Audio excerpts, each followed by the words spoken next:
నేటి నెల్లూరు జిల్లాలోని ఉదయగిరిలో గజపతులు కట్టించిన ఒక బాలకృష్ణ ఆలయం ఉంది.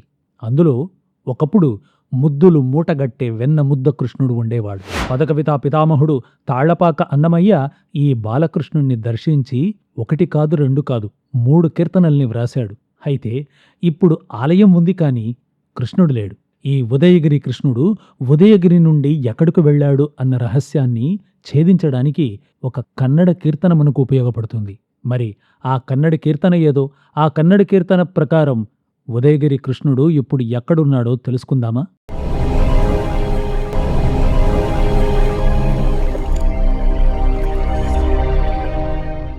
అది 1512వ సంవత్సరం. శత్రు దుర్భేద్యమైన ఉదయగిరి దుర్గం ఒరిస్సా గజపతుల స్వాధీనంలో ఉంది.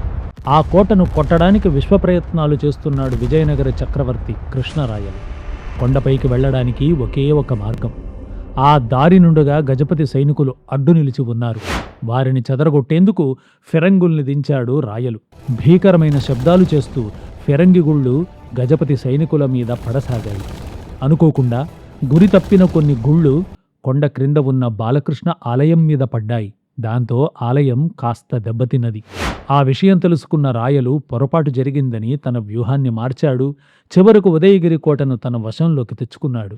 ఫిరంగి దాడిలో పాక్షికంగా దెబ్బతిన్న బాలకృష్ణ ఆలయానికి వచ్చిన రాయలు ఆ విగ్రహ సౌందర్యానికి ముగ్ధుడైపోయాడు. అంతటి సుందర విగ్రహం ఇలాంటి ఇరుకైన కళావిహీనమైన గుడిలో ఉండకూడదని భావించాడు. వెంటనే ఆ విగ్రహాన్ని అక్కడి నుండి తీసుకెళ్లి హంపీలో తాను కట్టిస్తున్న భవ్యమైన కొత్త గుడిలో ప్రతిష్ఠించాడు.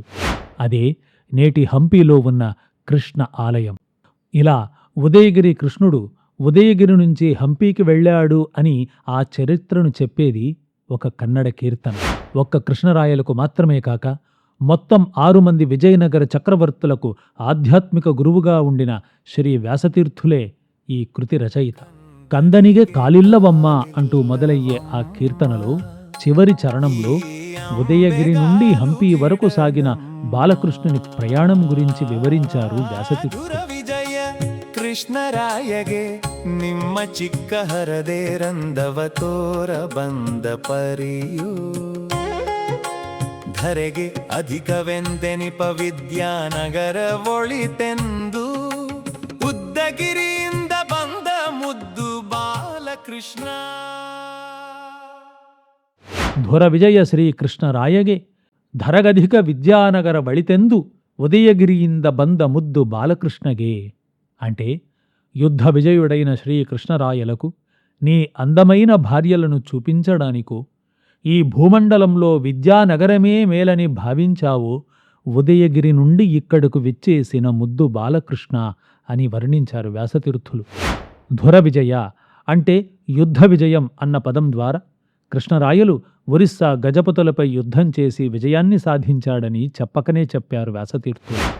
అలానే ఈ భూమండలంలో విద్యానగరమే మేలని ఉదయగిరి నుండి ఇక్కడకు విచ్చేసినావా అని అనడం ద్వారా ఉదయగిరిలో ఉన్న బాలకృష్ణ విగ్రహం కృష్ణరాయలతో పాటు ప్రయాణించి హంపీకి చేరింది అన్న అపూర్వ చారిత్రక విశేషాన్ని ఇలా నమోదు చేశారు వ్యాసతీర్థులు. అయితే కృష్ణరాయలను ముగ్ధుణ్ణి చేసిన ఉదయగిరి బాలకృష్ణుడు ఎంత అందంగా ఉండేవాడో తెలుసుకోవాలి అంటే అన్నమయ్య కీర్తనల్ని చూడాలి. కలదాతడందరి కంటె చక్కని వాడంటివి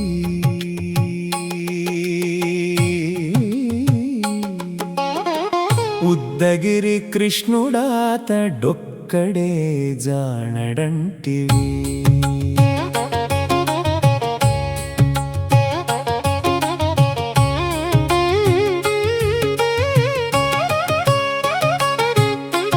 పట్టినాడు వెన్న ముద్ద బాలకృష్ణుడు పట్టుగొమ్ము సురలకు బాలకృష్ణుడు బట్టబయట మెరసే బాలకృష్ణుడు పట్టపు శ్రీ వెంకటాద్రి బాలకృష్ణుడు.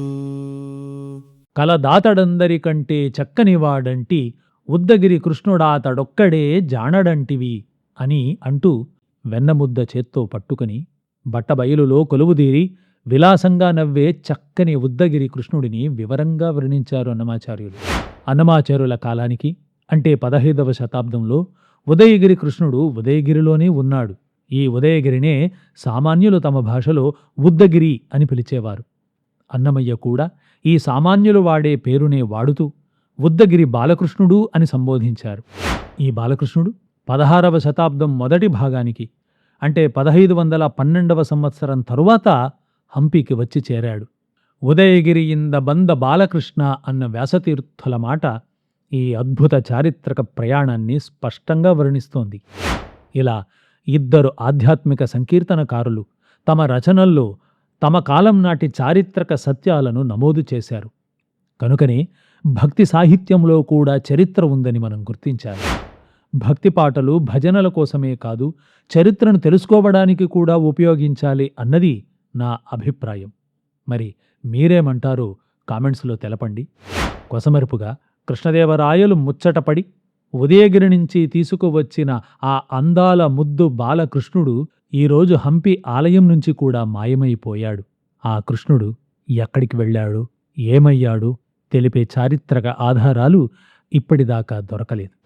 మరి భక్తి పాటలు భజనల కోసమే కాదు, చరిత్రను తెలుసుకోవడానికి కూడా ఉపయోగపడతాయి అన్న నా మాటలకు మీ ప్రతిస్పందన ఏంటో కామెంట్స్లో తప్పకుండా తెలుపుతారు కదూ. సెలవు, మీ కడప రఘోత్తమరావు.